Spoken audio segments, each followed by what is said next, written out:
amigas, un placer estar de nuevo con ustedes en este programa número 77 de Mauricio Funes Sin Censura. Recuerden que luego de expresar mi posición con respecto a los temas de actualidad nacional e internacional que pueden tener repercusión en la vida política, económica y social de nuestro país, usted tiene el teléfono abierto y puede utilizar también el WhatsApp del programa y las redes sociales para expresar su opinión. Les recuerdo el teléfono acá en cabina, en Radio La Chévere, el 2260-2112.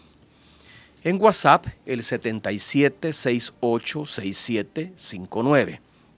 Las redes sociales, en Twitter, @FunesCartagena, en Facebook, Mauricio Funes Sin Censura, en YouTube, Mauricio Funes Sin Censura, y también, por supuesto, en la página web www.mauriciofunes.org. Estamos llegando hasta sus hogares, a sus lugares de trabajo o donde usted se encuentre, no solo a través de la señal de Radio La Chévere que cubre los 14 departamentos del país, sino también a través de Órbita TV, Canal 25 en señal abierta y Canal 9 en Tigo Digital. Pero por supuesto, si usted nos sintoniza o nos quiere ver fuera del país, puede hacerlo recurriendo a la plataforma digital de la página.com.sb o del canal orbitatv.com. Como siempre lo he sostenido, al Partido Arena, a su dirigencia, a sus diputados y diputadas, se le sale la doble moral por los poros.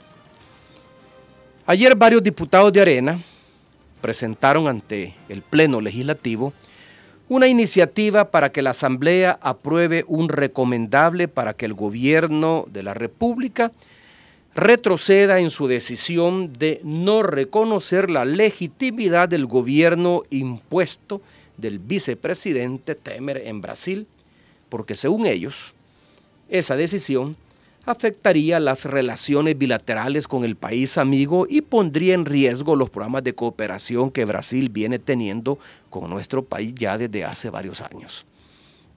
Los diputados areneros y las diputadas también de Arena son de la opinión que el presidente Sánchez Serén cometió un exabrupto cuando en el festival El Buen Vivir del sábado anterior, realizado en el municipio de Izalco, anunció que llamaría a consulta a la señora embajadora nuestra en Brasil como expresión de su desacuerdo por el golpe de Estado, lo que él ha llamado el golpe de Estado que el Senado de ese país había dado en contra de la presidenta Dilma Rousseff la semana pasada cuando decidió separarla del cargo por 180 días mientras se lleva a cabo un juicio político para determinar si es culpable o no de los crímenes que se le imputan. Aun cuando la Constitución brasileña contempla la figura de la remoción del presidente, conocida en la terminología jurídica y política de Brasil como impeachment, en caso de que el presidente haya cometido un delito o una falta grave que justifique su destitución, aun cuando, insisto, el ordenamiento jurídico constitucional de la República Federativa de Brasil contempla esta figura, la mayoría de analistas, de prestigiosos juristas, tanto de ese país como del mundo entero, han calificado esta decisión del Senado brasileño, que dicho sea de paso, está controlado por la extrema derecha de Brasil, como un exceso político, como una aberración jurídica que busca conseguir por la vía parlamentaria lo que esta derecha no obtuvo en las urnas hace casi 2 años. La presidenta Dilma Rousseff fue elegida para un segundo mandato por más de 50 millones de brasileños, cerca de 53 millones de brasileños. De tal manera que un funcionario o una funcionaria que llega a la presidencia en un segundo mandato con semejante respaldo ciudadano no puede ser removida por una decisión tomada por cerca de 50 o un poco más senadores de ese país. Hay que decir varias cosas sobre esto. La presidenta de Brasil ha sido acusada por los partidos de la derecha de haber maquillado los resultados económicos de su gestión presidencial obtenidos en el ejercicio fiscal del año pasado, con el propósito de que bancos del gobierno, bancos del Estado, absorbieran parte de la deuda generada en su gobierno y de esa forma reducir el déficit fiscal acumulado hasta ese momento. Ahora, esa ha sido en el pasado una práctica recurrente de los gabinetes económicos, muy usada por gobiernos de derecha. Y es hasta ahora que la izquierda se encuentra en el poder, es hasta ahora que gobierna el PT, el Partido de los Trabajadores de Brasil, que el Senado brasileño decide abrir un juicio político contra su presidenta y separarla del cargo por 6 meses mientras llega una decisión, ya sea de destituirla o de absolverla. Aquí cabe hacerse la siguiente pregunta. ¿Por qué una práctica del gobierno que en el pasado, cuando gobernaba la derecha, nunca había sido motivo de destitución de un jefe de Estado, nunca había sido criminalizada semejante práctica gubernamental? ¿Por qué ahora que justamente el partido de izquierda, el PT, se encuentra gobernando, sí es criminalizado al grado de generar un juicio político y mediático condenatorio contra la presidenta Rousseff, que la ha separado ilegítimamente del cargo por 6 meses? En mi opinión, detrás de esto hay una fina estrategia desestabilizadora impulsada por la derecha brasileña, por el sector más oscuro de la derecha brasileña, que mantiene su énfasis, o más bien, que busca deslegitimar un gobierno que ha puesto énfasis en su gestión pública en los programas de combate de la pobreza.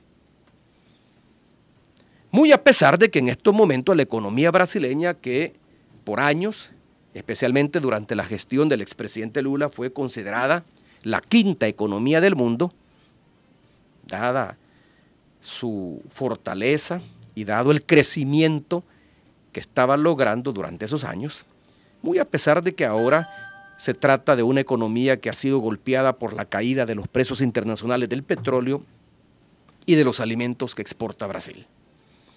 Con la llegada al gobierno del Partido de los Trabajadores, el PT, y bajo la presidencia del carismático Lula da Silva, este país, Brasil, sacó a más de 30 millones de brasileños de la pobreza, invirtiendo los énfasis que hasta ese momento habían tenido los gobiernos de derecha, comprometidos con el impulso de medidas neoliberales que habían ampliado los desequilibrios económicos y sociales, que habían profundizado la pobreza y que habían hecho más ricos a los ricos.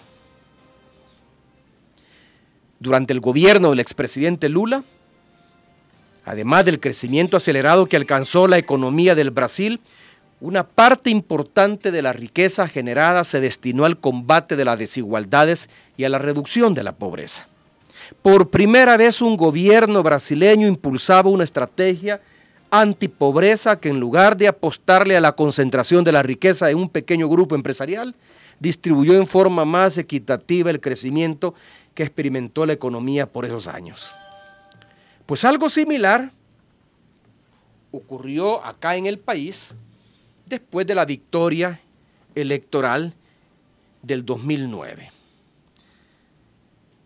Por 20 años, los gobiernos de Arena habían venido orientando su gestión pública para favorecer a un pequeño grupo de empresarios nacionales y extranjeros en detrimento de las grandes mayorías populares. Esto lo hicieron por casi 2 décadas. Con la victoria electoral del FMLN en el 2009, se dio lo que algunos han dado en llamar una especie de punto de quiebre o punto de inflexión en la orientación de las políticas económicas y sociales. Ya no se gobernaba para un grupo de privilegiados que se consideraban los dueños del país y por tanto del gobierno.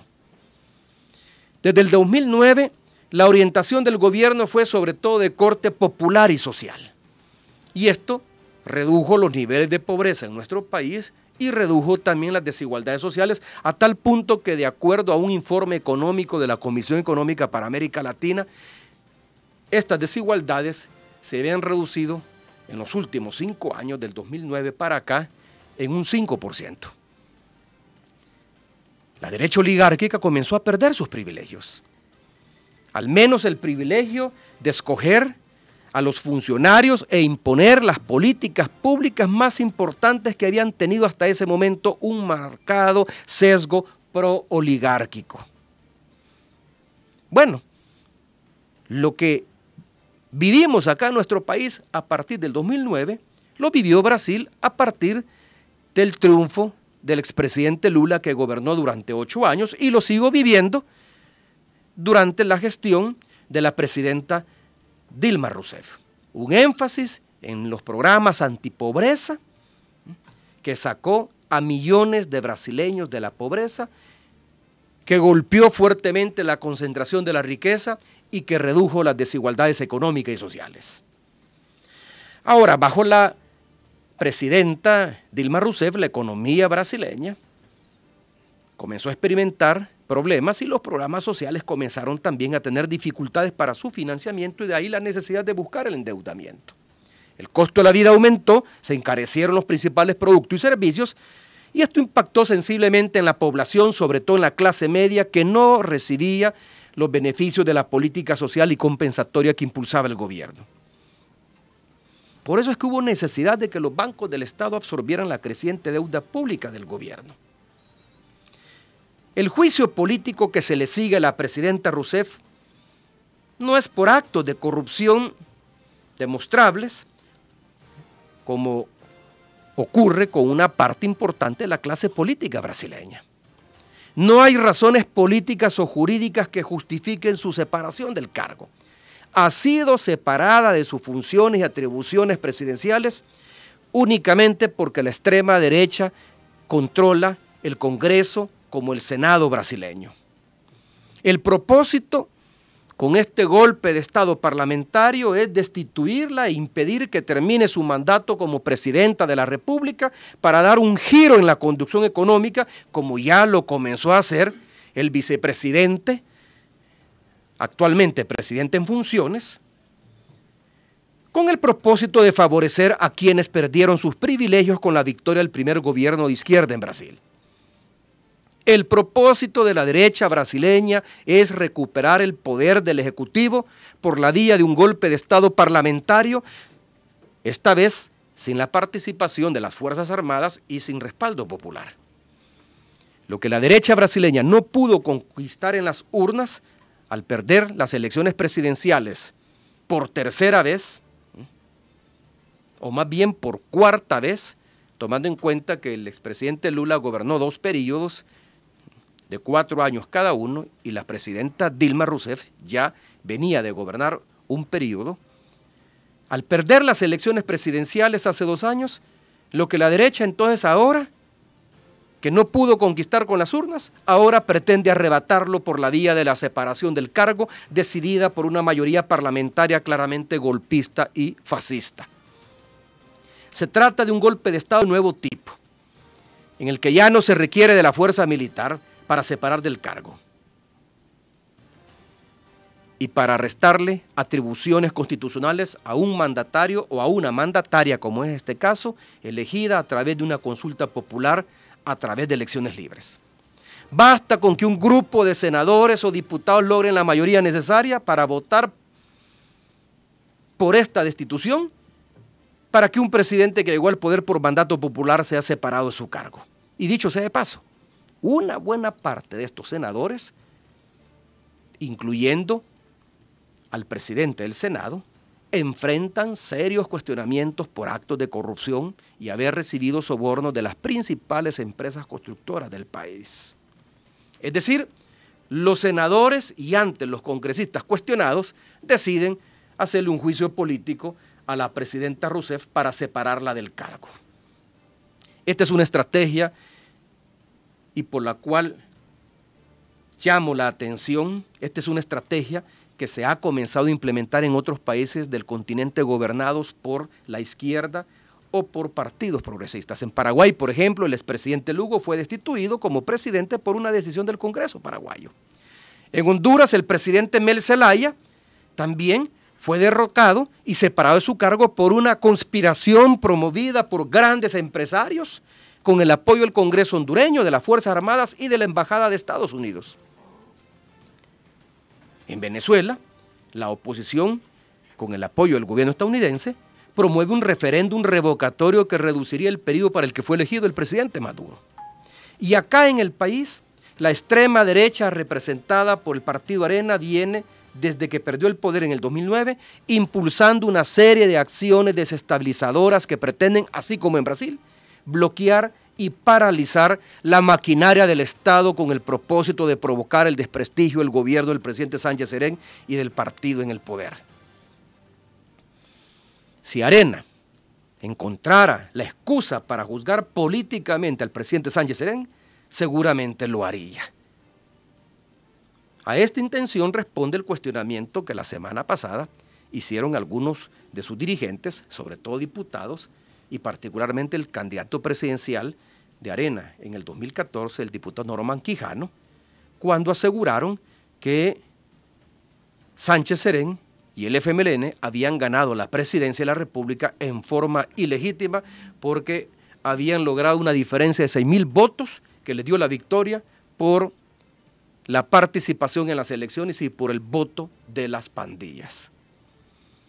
Ahora que expresan preocupación por el futuro de la cooperación que brinda el gobierno de Brasil, no deja, en mi opinión, de ser una actitud hipócrita. Si tomamos en cuenta que los diputados de Arena criticaron la gestión de la presidenta Dilma Rousseff y sobre todo la del presidente Lula, a quien descalificaron como gobernante probo, lo relacionaron con actos de corrupción que investiga la justicia brasileña y que hasta ahora no le ha imputado ningún delito. Esta condena pública que ha estado haciendo la derecha, tanto Arena como la ANEP, pudo haber puesto en riesgo la cooperación brasileña y en ese momento los diputados de Arena no se preocuparon ni se rasgaron las vestiduras por el impacto político que tenían tales afirmaciones. Yo insisto, aquí hay una clara persecución política y para ello se utilizan diferentes instituciones del Estado. Se utiliza el Congreso, se utiliza la Asamblea Legislativa y este es un punto que vamos a abordar en la segunda parte del programa para paralizar la maquinaria del Estado al no dar los votos necesarios que requiere el gobierno para financiar sus políticas públicas, particularmente las políticas de seguridad, con la negativa de dar los votos para aprobar los 152 millones de dólares en títulos valores que ha solicitado el gobierno para impulsar el plan contingencial de medidas extraordinarias que fueron aprobadas por unanimidad por los diferentes partidos políticos. A través de la Corte Suprema de Justicia se tiene paralizada la emisión de 900 millones de dólares en bonos que fueron aprobados el año pasado. Ya en el gobierno anterior, la Corte Suprema de Justicia, a través de la Sala de lo Constitucional, emitió una serie de sentencias que buscaban paralizar la maquinaria estatal, fundamentalmente la maquinaria del gobierno central, para de esa manera llegar al final de su mandato desprestigiada ante la opinión pública en la medida en que no había cumplido con las promesas formuladas al inicio de su gestión. Los casos de enriquecimiento ilícito, por ejemplo, promovidos por la sección de probidad de la Corte Suprema de Justicia, contra exfuncionarios que la derecha no ve con buenos ojos, o la criminalización de la tregua que se está haciendo desde la Fiscalía General de la República, en mi opinión, no tiene más propósito que dañar la imagen de este gobierno y del anterior, cuestionando las decisiones tomadas por funcionarios y exfuncionarios en el caso de la tregua del Gabinete de Seguridad Pública, y que paradójicamente estas decisiones provocaron una reducción sensible de los homicidios y de los hechos criminales como nunca antes había ocurrido en el país. Yo en lo personal no puedo aceptar la tesis de que la tregua no produjo una reducción sensible de homicidios, porque a los datos me remito. De un promedio diario de cerca de 15 o 16 homicidios, bajamos a un promedio de 5 o 6 homicidios por día. De una tasa de homicidios de más de 80 homicidios por cada 100.000 habitantes, bajamos a una tasa de 20 a 22 homicidios por cada 100.000 habitantes. Tampoco puedo aceptar la tesis de que la tregua fue una estrategia deliberadamente diseñada e impulsada por los altos mandos del gobierno anterior con el propósito de fortalecer el accionar criminal de las pandillas. Me parece una tremenda irresponsabilidad asegurar sin prueba alguna que la tregua se impulsó con el único propósito de asegurar réditos electorales, siendo que esta fue pactada por los liderazgos de las pandillas al margen de lo que las autoridades de seguridad pública de entonces pudieran pensar de ella. Si se facilitó el entendimiento entre los cabecillas de pandillas a través de los mediadores, fue, como lo he sostenido siempre, porque se buscaba bajar los homicidios tal como efectivamente ocurrió. No tiene sentido entonces que se busque imputar algún delito a las autoridades del gobierno anterior si siempre se actuó de buena fe y dentro del marco de la ley. Si se cometieron ilícitos, que es lo que está investigando la Fiscalía en estos momentos, en el contexto de la tregua, pues estos deben de ser imputados a los directamente responsables de los mismos, y no en forma arbitraria al entonces ministro de Seguridad Pública, al general David Munguía Payés, y mucho menos a la Presidencia de la República. No sería extraño, óigase bien, que en los próximos días conozcamos de nuevas imputaciones en contra de exfuncionarios o personas cercanas al gobierno anterior. Aquí le hago un llamado al fiscal general de la República, de quien espero, y no tengo por qué dudarlo, una actuación independiente y profesional, apegada a derecho, en defensa de la institucionalidad, y que por supuesto no responda a presiones de grupos de poder económico en el país. La Fiscalía tiene un serio déficit en cuanto a la investigación y el establecimiento de responsabilidad de la mayoría de homicidios cometidos en el país. La Fiscalía debe de perseguir a los verdaderos criminales y no prestarse, óigase bien, no prestarse al acoso político que lleva a cabo la derecha oligárquica en nuestro país. Vamos a un corte comercial y regresamos con sus llamadas y comentarios a través del WhatsApp y de las redes sociales.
ya algunas participaciones de nuestro público. Vamos a comenzar con el WhatsApp. Dice: buenas tardes, señor expresidente. Analizando lo que ha pasado en Brasil, es lo mismo que la derecha oligárquica pretende hacer aquí, pero no pasarán.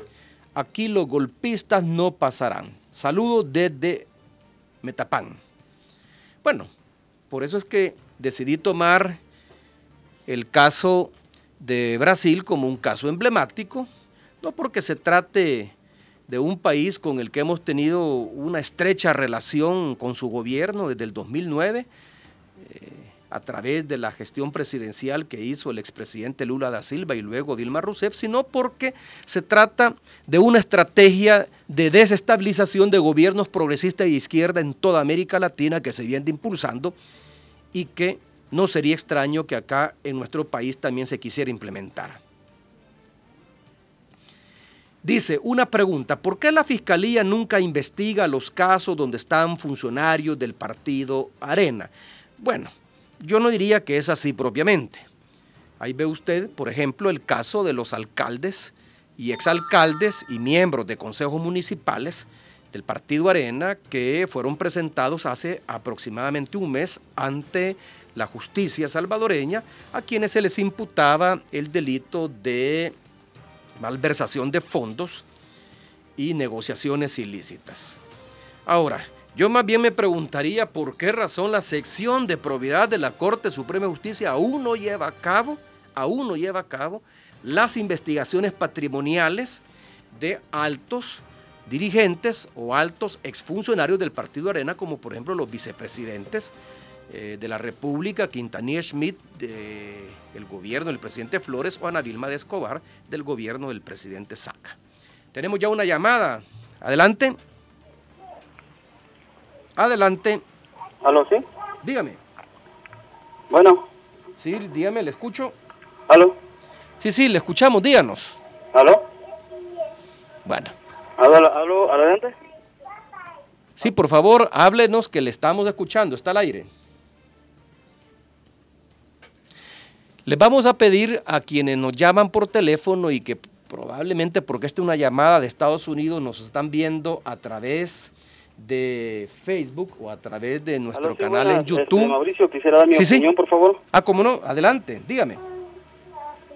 Sobre el asunto de los gastos que tiene el gobierno y los bonos y los 157 millones que no han sido aprobados por el partido Arena y varias fracciones de la Asamblea Legislativa. Entiendo en realidad que no se puedan aprobar los 157 millones, pero deberíamos ver el asunto de que el Estado está gastando demasiado dinero en funcionarios públicos, tantos asesores para la Asamblea Legislativa, miles de empleados en el gobierno.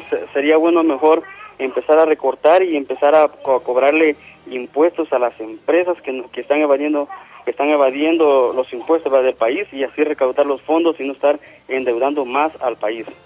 Ese es mi punto de vista, para no estar poniéndole más impuestos al pueblo salvadoreño. ¿Cómo no? Bueno, muchas gracias por expresar su opinión. Seguimos teniendo abierto nuestro teléfono para que usted, mientras tanto, marca el 2260-2112. Mientras tanto, leo algunos mensajes que están llegando a nuestro WhatsApp. ¿Cuál será la mayor pretensión de la derecha salvadoreña si el gobierno de Brasil es de izquierda? ¿Qué interés tienen? Dice. Bueno, a mí me llama la atención la posición adoptada recientemente por los diputados de Arena, quienes han promovido una iniciativa que fue presentada ayer a consideración del Pleno Legislativo para que la Asamblea apruebe un recomendable en el que le soliciten al gobierno de la República cambiar su posición de no reconocimiento del gobierno del vicepresidente de Brasil. Yo entiendo que la posición del presidente Sánchez Serén es que, al margen del ordenamiento jurídico constitucional de Brasil, que sí contempla la figura del impeachment o separación del cargo por graves violaciones a la Constitución o por graves delitos cometidos por un presidente o por un mandatario, al margen de eso, el cuestionamiento del presidente Sánchez Serén, entiendo por lo que él ha explicado, va en el sentido que no está de acuerdo en que se separe ilegítimamente a una mandataria que fue respaldada en las urnas por más de 53 millones de brasileños, sobre todo si es una estrategia desestabilizadora de la derecha brasileña, con el propósito de dar marcha atrás con los avances económicos y sociales que se han logrado en estos 3 periodos presidenciales del Partido de los Trabajadores de Brasil, de gobiernos que han puesto más énfasis en las políticas antipobreza que en las políticas neoliberales que se venían impulsando en administraciones anteriores. Tenemos otra llamada en línea, adelante, ¿le escuchamos? Hola, muy buenas tardes. Buenas tardes. Don Mauricio, gusto saludarle. Hay muchas preguntas que uno quisiera hacer, pero en realidad sabemos que el tiempo es corto. Pero don Mauricio, nosotros sabemos de muchos casos muy sonados que hubieron en los gobiernos de Arena, desde el presidente Cristiani, Calderón Sol, el dinero que se perdió del Seguro Social cuando estuvo Majano como director, el dinero de ANDA. Entonces, una pregunta, ¿por qué la Fiscalía no investiga esos casos? ¿Será que tiene está atada de manos, que no sé qué más puede haber influencias, pero son muchos, son miles de casos, y sabemos que Arena así descaradamente quiere promover investigaciones digamos, desde usted para acá, porque esa es la realidad, de usted para acá quieren empezar a hacer investigaciones, ellos presionan. Ellos hablan, hace poco le han dado algo bien sonado sobre lo de las pensiones. Sabemos quién está detrás de esos campos pagados, de que no te robes tus pensiones, de que quieren hacer a oscuras este robo del siglo, cuando los robos del siglo han sido en los gobiernos de Arena, que nos dejaron al país sin capital, lo dejaron sin instituciones, vendieron Antel, vendieron los bancos. ¿Por qué la Fiscalía no empieza por ahí, don Mauricio? ¿Qué presiones se pueden hacer para que la Fiscalía comience desde esos lugares? Usted hablaba hace poco de los alcaldes de Arena. No, hombre, mire, si nosotros en Soyapango tuvimos los alcaldes de Arena que robaron dinero de los mercados, se robaron, pero cantidad de proyectos. Y solo en un municipio, no digamos en tantos municipios. ¿Será que eso no lo piensan sacar nunca? Y ellos creen que el pueblo no recuerda de todos esos robos millonarios, robos no del siglo, sino que de décadas. Y entonces, y ahora quieren venir ellos a agarrarse de cositas tan pocas. Nos metieron el dólar en un mañanazo exageradísimo, que se pasearon el país, y ellos creen que mucha gente somos ignorantes, don Mauricio, de que los grandes empresarios ahora ya no le pagan al Banco Central de Reserva esas divisas del dólar. Ellos ya no lo hacen. ¿Por qué? Porque ahora el dólar lo tienen a la mano. Entonces al país le quitaron ese ingreso al pueblo. Entonces son muchas cosas, don Mauricio. Solo yo creo que le he dicho demasiado, pero la pregunta es, ¿qué piensa hacer la Fiscalía en esto, don Mauricio? Pase muy buenas tardes y un placer saludarle. Y bueno, felicidades por su programa. Muchas gracias. Gracias por su llamado desde acá, desde San Salvador. Bueno, es una pregunta que queda abierta al Ministerio Público y al Fiscal General de la República. Yo coincido con usted en que es largo el expediente de actos de corrupción que fueron denunciados en su momento en contra de administraciones de Arena, pero que en ese momento el Ministerio Público no hizo nada por investigarlos hasta que prescribieron los delitos. Supongo que la Fiscalía se encuentra inhibida de llevar a cabo alguna de esas investigaciones justamente porque los delitos han prescrito. Algo parecido a lo que ocurrió con el caso emblemático Selenel, donde hubo un cambio en la tipificación del delito y sencillamente el juez no tuvo más que sobreseer definitivamente a los imputados en ese caso porque se les pasó a acusar de un delito que ya había prescrito y que por lo tanto se había extinguido la acción penal. Pero bueno, es una buena pregunta que queda planteada sobre la responsabilidad de la Fiscalía. Lo que yo he dicho, yo esperaría que la Fiscalía lleve a cabo un trabajo profesional, independiente, no apegado a una agenda de persecución política. No tengo por qué dudarlo de que bajo la conducción del fiscal Douglas Meléndez, así va a actuar el Ministerio Público, en forma independiente y profesional. Tenemos una llamada, adelante. Adelante. Bueno. Bueno, se cayó la llamada, esperamos. Voy a leer algunos comentarios más que llegan al WhatsApp. Les pido a los amigos que están llamando al 77686759 que no lo hagan porque este teléfono solo está habilitado, este número solo está habilitado nada más para que manden sus WhatsApp, para que manden sus comentarios, no para pasar la llamada al aire porque no tengo manera de hacerlo desde el teléfono celular. Saludos, señores. Presidente Funes dice, yo no estoy de acuerdo en que se impute a los facilitadores o a los mediadores de la tregua alguno de los delitos que se están investigando por la Fiscalía, porque algo se tenía que hacer en esos momentos para bajar los muertos, que finalmente bajaron de 15 diarios en promedio a solo 5. Bueno, leo las opiniones tal como están llegando. La derecha política y mediática está haciendo números fantasiosos creyendo que aquí pueden hacer lo que hicieron en Honduras, en Paraguay y hoy lo están haciendo en Brasil. Seguimos leyendo. Gracias por informarnos, Sonia Moreno. Lo escuchamos como siempre. Bueno, muchas gracias, Sonia, por hacer, junto con otros que siguen de cerca este programa, hacer el suficiente cuerpo necesario para hacer posible que este programa siga existiendo. Vamos a ver. Leemos algunos comentarios que están llegando a Facebook. La derecha y la izquierda iguales de ladrones y asesinos. Pablo Cruz, adelante siempre diciendo sus verdades a la derecha. Yasmín Vázquez, saludos desde Nueva York. Mi admiración hacia su persona. Elin Lisette Escobar, saludos desde Kerrville, California. Miguel Ayala, pendientes del programa, Mauricio. Raúl, buen día, lo felicito, Mauricio, el pueblo está con usted. Miguel Ayala, saludos desde Houston, Texas. Tenemos otra llamada, adelante, le escuchamos. Buenas tardes, señor Funes. Buenas tardes, díganos. Mire, yo solo quería decirle de que con solo los impuestos que pagaran esos desgraciados malvados, quizás el señor Sánchez Serén tuviera para cubrir todos los gastos que tiene ahorita. Pero como los hombres no quieren pagar, entonces por eso el pobre tiene que encarenar. Y entonces digo yo de que pues sí sería bueno de que les exijan que paguen, pues. Porque uno que es pobrecito paga sus impuestos de donde vive y va a creer que ellos no van a pagar. Tiene usted toda la razón.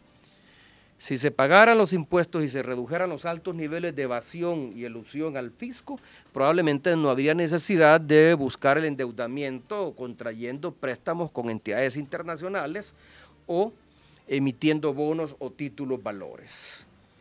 Vamos a ver, aquí dice... Este es otro comentario que llega y lo leo tal como me lo han escrito. Creo que es abusivo llamar golpe de Estado lo que está sucediendo en Brasil. Cada país es soberano para resolver sus problemas y el hecho que una persona llegue al poder por elección popular no le da derecho a no actuar conforme a la ley. Y como dicen, al momento de tomar el cargo, que la ley los premie o que ella os lo demande. En este caso, se está iniciando una investigación. Esperemos entonces el resultado del mismo y luego emitamos el juicio correspondiente.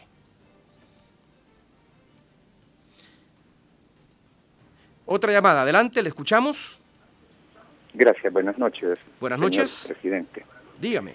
Mire, es sobre un tema que ahorita no ha estado platicando usted, pero es sobre el salario mínimo.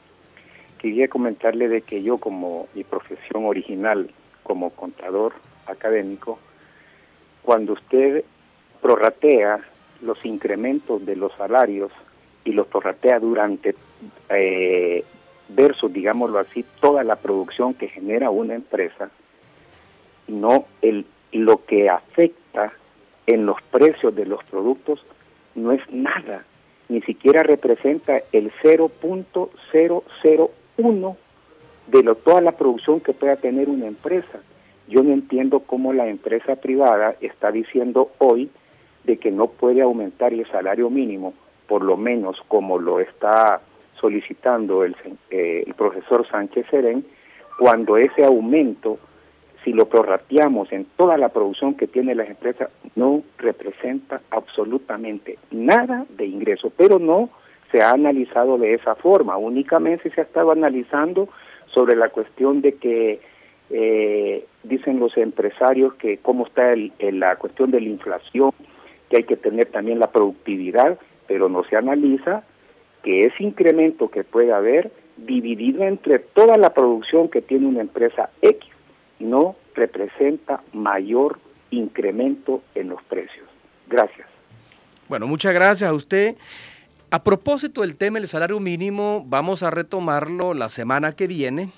Entiendo que en la reunión, en la primera reunión de trabajo que sostuvo la nueva directiva de la ANET, presidida por el licenciado Luis Cardenal, con un equipo del gobierno, en este caso liderados por el vicepresidente Óscar Ortiz, se incluyó dentro de los temas de nación a discutir el tema del salario mínimo.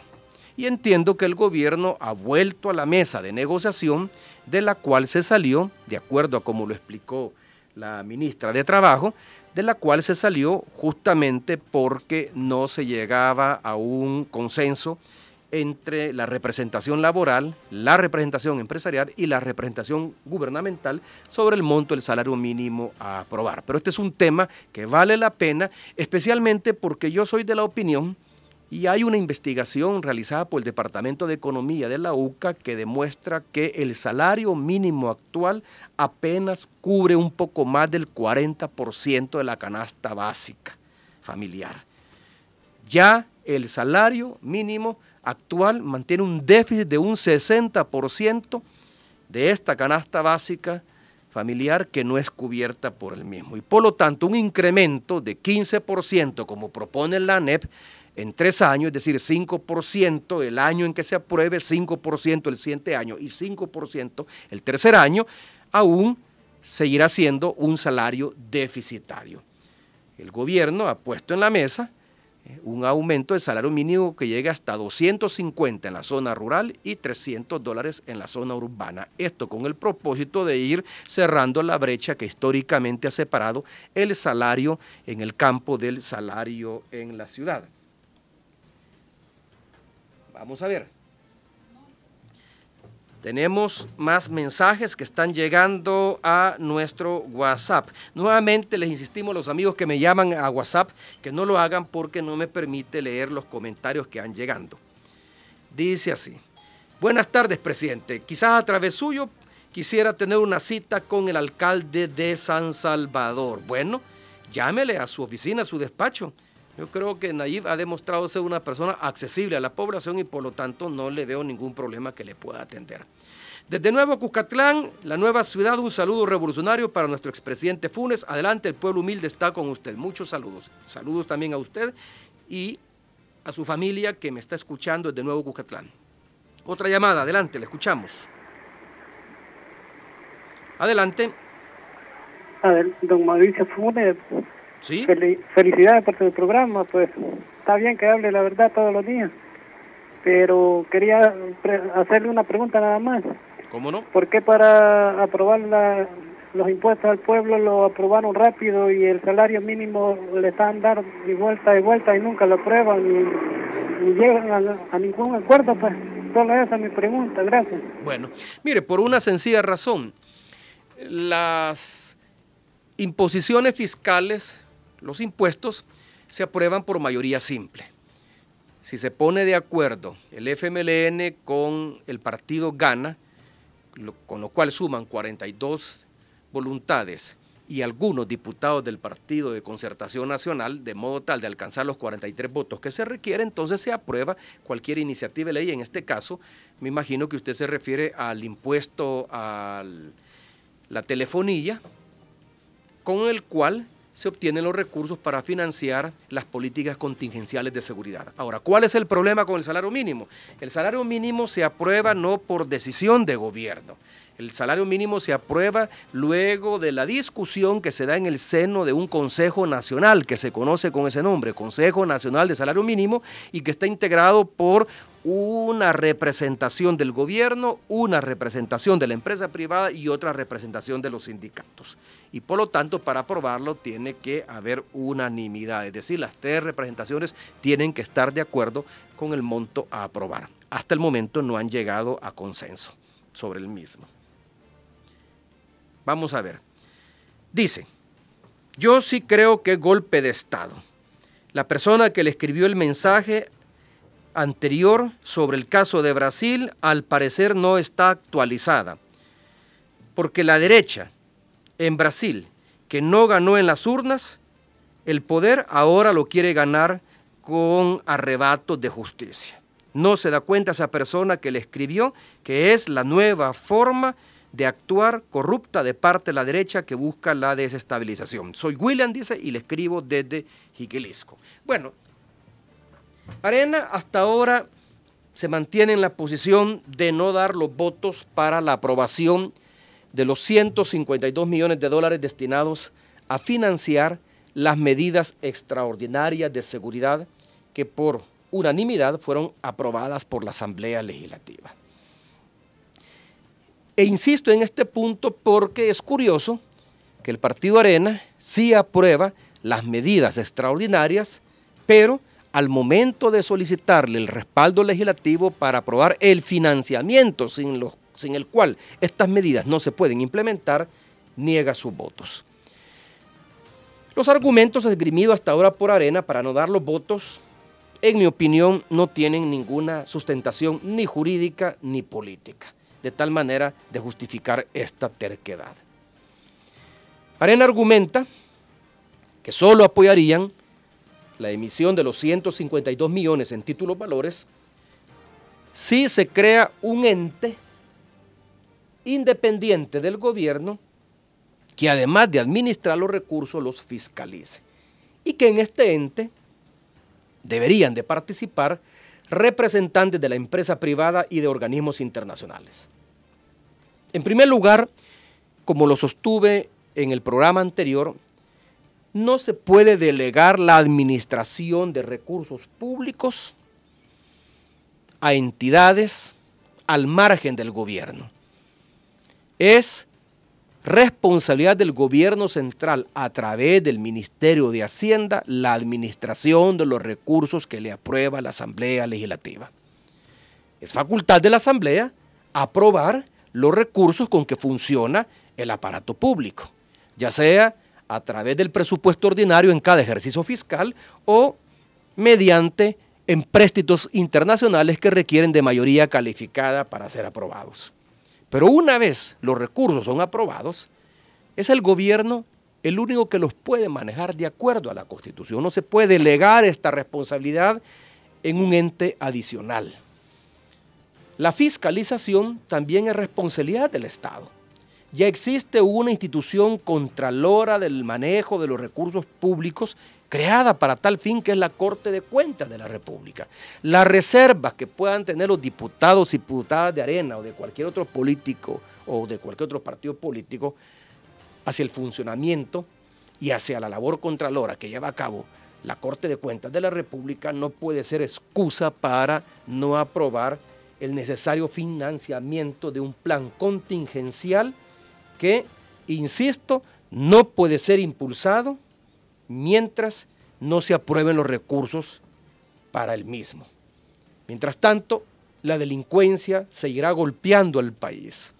Hay una encuesta que se dio a conocer el día de ayer, que ha sido elaborada por la prestigiosa firma centroamericana Sid Gallup, donde más de la mitad de los salvadoreños, cerca de un 55%, tienen confianza hacia las nuevas medidas adoptadas por el gobierno de la República para combatir la delincuencia, fundamentalmente para la creación de la Fuerza Especial integrada por policías y militares que buscan la ocupación del territorio ahora en manos de las pandillas.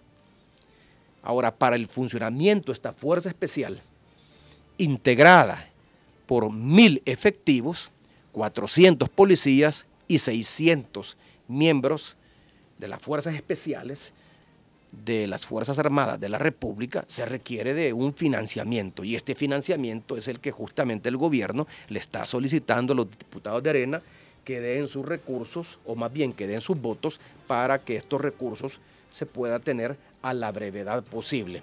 Me gustaría escuchar en los minutos que nos restan sus opiniones sobre este debate que se ha abierto en la Asamblea Legislativa en torno al tema del financiamiento necesario para las medidas extraordinarias de seguridad.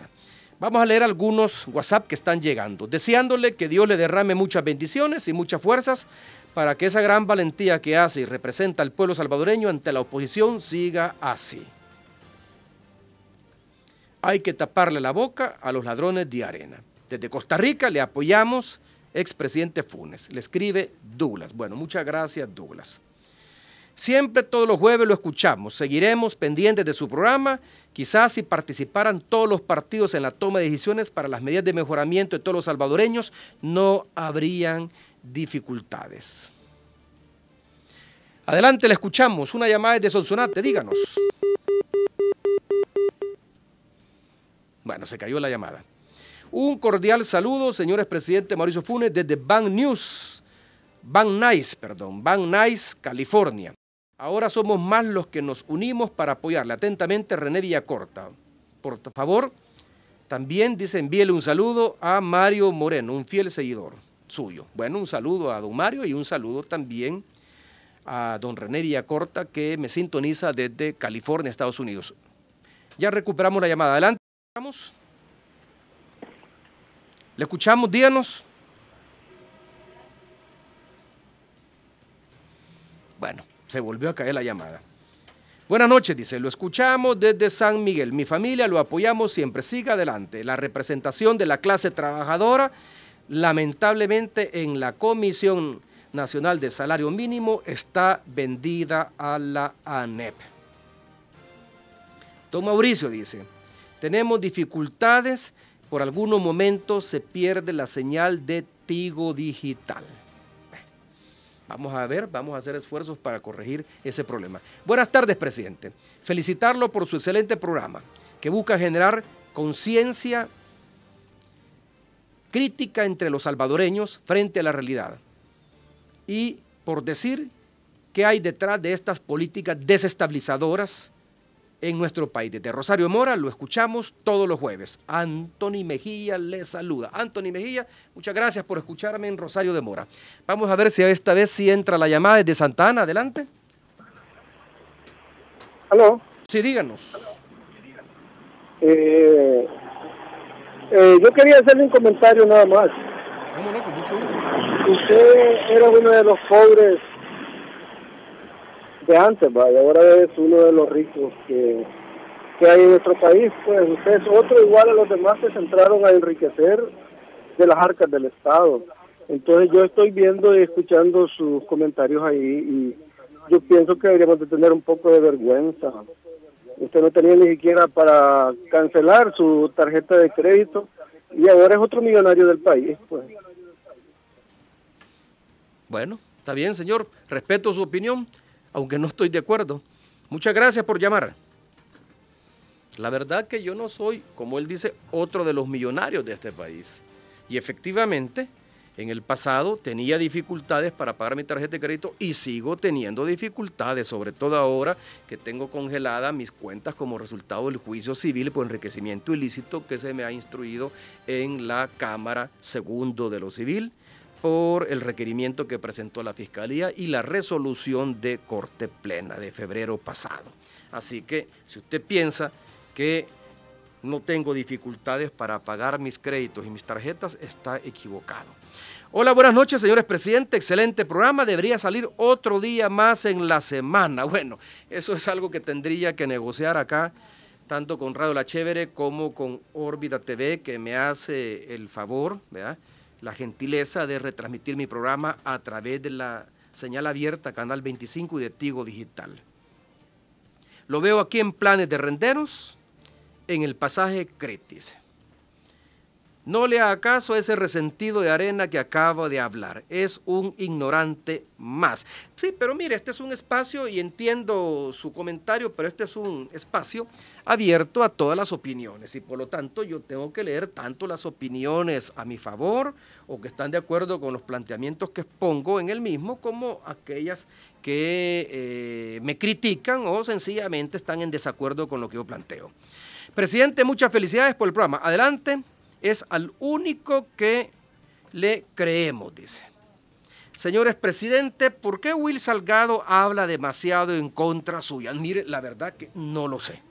No lo sé, porque yo nunca tuve una mala relación con él, ni cuando fui periodista, ni tampoco cuando fui presidente de la República. Incluso buena parte de la gestión gubernamental la llevé al oriente del país y particularmente a San Miguel, y tuvimos que trabajar de la mano cuando él fue alcalde. Solo quisiera aclarar una cosa que ya le he escuchado decir a él en varias oportunidades.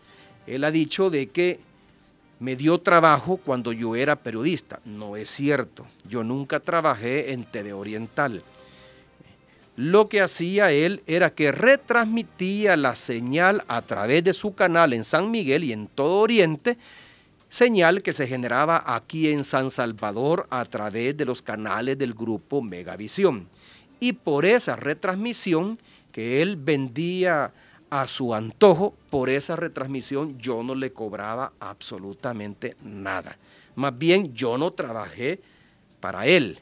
Él tomaba la señal, por supuesto con autorización de este servidor, y la retransmitía, y eso me favorecía porque eso me permitía que me vieran en la zona oriental o en aquellos departamentos de la zona oriental donde la señal del canal 19 y el canal 21 no se alcanzaba a ver por razones de cobertura territorial. Pero nunca trabajé con él. Y por el contrario le agradezco que haya retransmitido mi programa, y por supuesto él llevaba un beneficio económico porque comercializaba y pautaba publicidad que a él le entraban esos ingresos, no a mí, ni a mi programa, ni a la Sociedad Noti Entrevistas que yo dirigí durante 2 años y medio. Una última llamada porque tenemos que cerrar. Adelante. Buenas noches. Buenas noches, dígame. Funes. Mi nombre es Carlos Novoa, ya lo estoy de Apango. Sí, ¿cómo lo digo? Estoy muy de acuerdo con todo su programa. Lamentablemente siempre hay personas que se expresan de una forma inadecuada, como lo hizo esta persona anteriormente, pero usted sepa que hay muchas más personas que le apoyamos y creemos que su gestión fue muy buena, de muy buen éxito. Le invitamos a seguir adelante con este muy bonito programa para que la gente se dé cuenta de todos los problemas que podemos tener en nuestro país. Felicidades por este programa y buenas noches. Bueno, muchas gracias. No le haga caso, dice, al señor de Arena que habló anteriormente. De seguro ha de ser un arenero ladrón como todo. Bueno, mire, insisto, hay que escuchar todas las opiniones y no necesariamente solo voy a leer o voy a pasar al aire aquellas opiniones que están de acuerdo con los planteamientos que yo hago acá en este programa. Hola, señor presidente. Solo quería decir que los señores de Arena guardaban los dineros para usarlos en campañas electorales y piensan que el FMLN hará lo mismo. Que tengan vergüenza, ellos eran los que se robaban las donaciones. Por ejemplo, el caso conocido del expresidente Flores con los fondos de Taiwán. Me imagino que este comentario es a propósito de una expresión que dijo un diputado del Partido Arena de que no dan sus votos para los 152 millones de dólares en título valores que permitiría financiar el plan contingencial o las medidas extraordinarias de seguridad porque piensa que estas pueden ser utilizadas con un propósito electoral y que los recursos no irían finalmente a financiar las medidas contingenciales, sino que el gobierno lo apartaría para la campaña de las elecciones del 2018 o del 2019. La verdad que aquí hay que decirle que el ladrón juzga por su condición. Bajo mi gobierno, los préstamos nunca se utilizaron para financiar campañas de ningún partido político ni del partido en el gobierno, y tampoco los programas sociales que se impulsaron se hicieron con el propósito de tener un rédito electoral. Se hicieron porque el énfasis de mi gobierno fue justamente reducir la pobreza. reducir la vulnerabilidad de amplios sectores de la población. Y por eso es que diseñamos programas como la entrega de paquetes escolares, el vaso de leche, la merienda escolar, el programa de apoyo temporal al ingreso orientado a madres solteras y jóvenes en situación de alto riesgo, especialmente aquellos que vivían en municipios golpeados por la delincuencia. El programa Ciudad Mujer, que me permitió inaugurar 5 sedes que están funcionando en todo el país y que ya lleva más de 1 millón de citas atendidas. Bueno, vamos a tener que cerrar el programa. Nos hemos pasado de las 7. Muchas gracias por su sintonía y muchas gracias por su comentario y, por supuesto, por participar. Les invito a que me sintonicen el próximo jueves a la misma hora de siempre, a las 6 de la tarde, a través de Radio La Chévere, 100.9 FM en el dial y por supuesto a través de la señal de Órbita TV, Canal 25 en señal abierta y Canal 9 en Tigo Digital. Y para los que me escuchan o me ven en el exterior a través de la plataforma digital de la página y de Órbita TV, les deseo muchos éxitos. Un saludo solidario desde El Salvador para toda la comunidad de salvadoreños que reside en Estados Unidos o en cualquier otro país del mundo entero. Hasta entonces y que Dios los bendiga.